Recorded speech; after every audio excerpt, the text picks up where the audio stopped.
హరి ఓం శ్రీ గురుభ్యో నమః. సాధు మహాత్ములు పరిపూర్ణమైన జ్ఞానాన్ని సంపూర్ణంగా మనకి ఇచ్చినారు.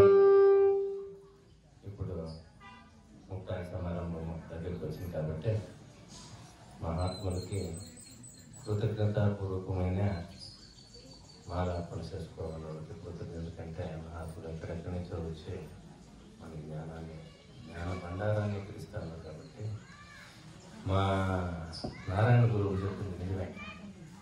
జీవితకాలం అంతా 364 ఆహారం తింటాము, భోజనం తింటాము, మన సంసారం ఉంది, మన బిడ్డలు, పాపులు, కాసులు, దుడ్లు, మన జీవితకాలం అంతా మనం సంపాదించుకొని జీవిస్తూ ఉన్నాము.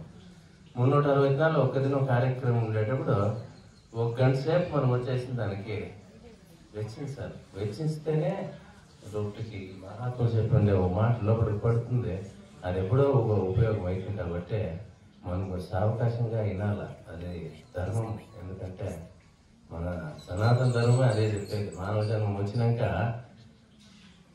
ఆ జన్మను సార్థకం చేసుకోవాలంటే నువ్వు ఎన్ని కోట్లు సంపాదించుకున్నా కూడా ఆ మహాత్ములు వాణ్ణి నీ జీవితంలో ఎప్పుడో ఒక్కితాన్ని ఈనుంటే సత్యంగా ఆ మాట ప్రకారం కొన్ని రోజులను సాధన చేసుకొని చచ్చిపోదాం అనేది ఎప్పుడో ఒక్కితా మనకు వచ్చేసిందే. అంతరాత్మలో అది వెళ్తారు, అట్లా వచ్చేసిందే.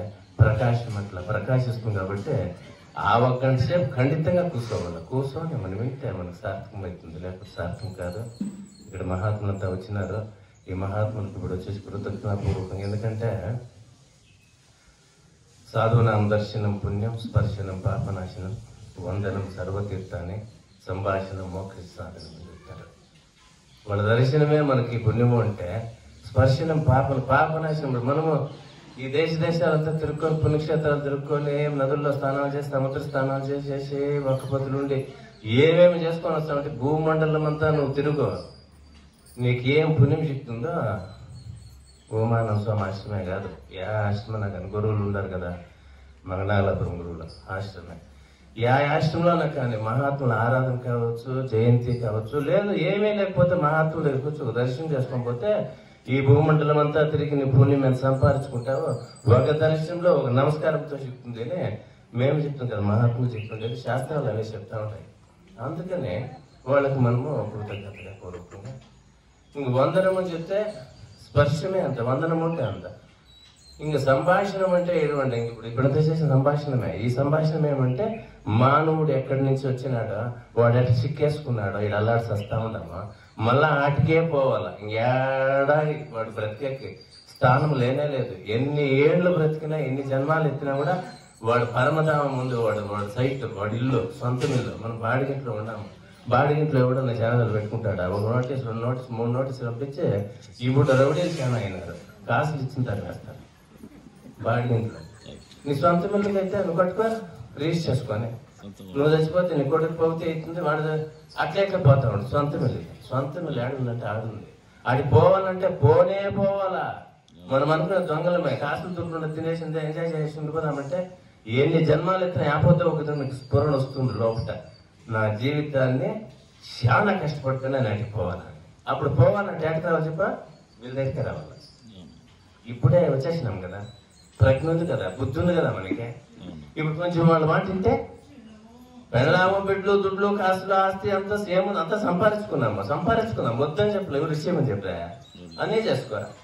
సంవత్సరానికి 2 సర్తిలో, ఒక సర్తిలో వాళ్ళ దర్శనం చేసుకొని నమస్కారం చేసుకోమని చెప్పినట్టు తెలుకొని కొంచెం పరమాత్మ అనుకోని. స్వాములు చెప్పారు కదా, పొద్దున్న సాయంకాలం రాయరా, నువ్వు ఎంత సమయాన్ని ఉపయోగించుకున్నావు, ఎంత సమయాన్ని తినేసినావు, ఎంత సమయాన్ని నువ్వు వచ్చేసిందే మొబైల్ చూసినావు, లెక్కేసుకుంటే మనకి సమయం చెప్తుంది కదా. 1 గంట సేపు 45 నిమిషాలు మౌనంగా మడుకులో కూర్చొని ఆ గురువు పాదాలలో లేకుండా అప్పుడు గురువు చెప్పుకుంటుంది మననం చేసుకుంటే నిద్ర అన్నారానే, లేకపోతే ధ్యానం అన్నా కానీ జీవితం ధనమవుతుంది.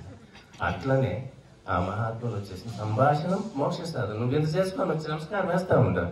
నీకు యాభద్దో ఒక్క దిన మహాత్ముడు వచ్చేసి నీకు మాట చెప్తాడు, ఆ మాట నీకు హృదయంలోకి వస్తుంది, నీ మోక్షానికి దావవుతుంది. కాబట్టి అట్లా మహాత్ములు కూడా మనం వచ్చేసి మాలాపం చేసుకోవాలి. కాబట్టి రాంతమే అమ్మా పూలు అంత ఎత్తుకొని అడుకోండా ఇవ్వరా ఓకే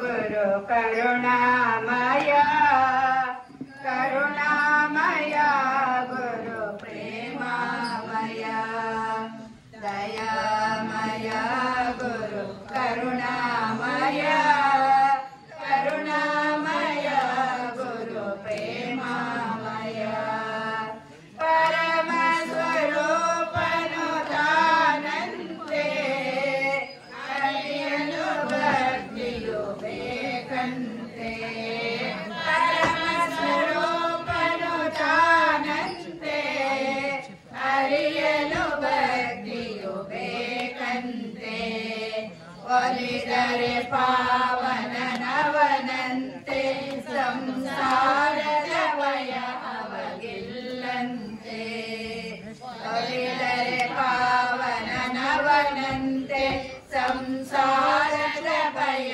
ಅವಗಿಲ್ಲಂತೆ ದಯಾಮಯ ಗುರು ಕರುಣಾಮಯ ಕರುಣಾಮಯ ಗುರು ಪ್ರೇಮಾಮಯ ಗುರುವಿಗೆ ಸಮನಾರಿಲ್ಲಂತೆ ಗುರು ಪಾದವ ನಂಬಿರಬೇಕಂತೆ ಗುರುವಿಗೆ ಸಮನಾರಿಲ್ಲಂತೆ ಗುರು ಪಾದವ ನಂಬಿರಬೇಕಂತೆ ದೃಢತೆಯು ತನಗಿರಬೇಕಂತೆ ಧೃತಿಗೆಡದೆ ತಾನಿರಬೇಕಂತೆ ದೃಢತೆಯು ತನಗಿರಬೇಕಂತೆ ಧೃತಿಗೆಡದೆ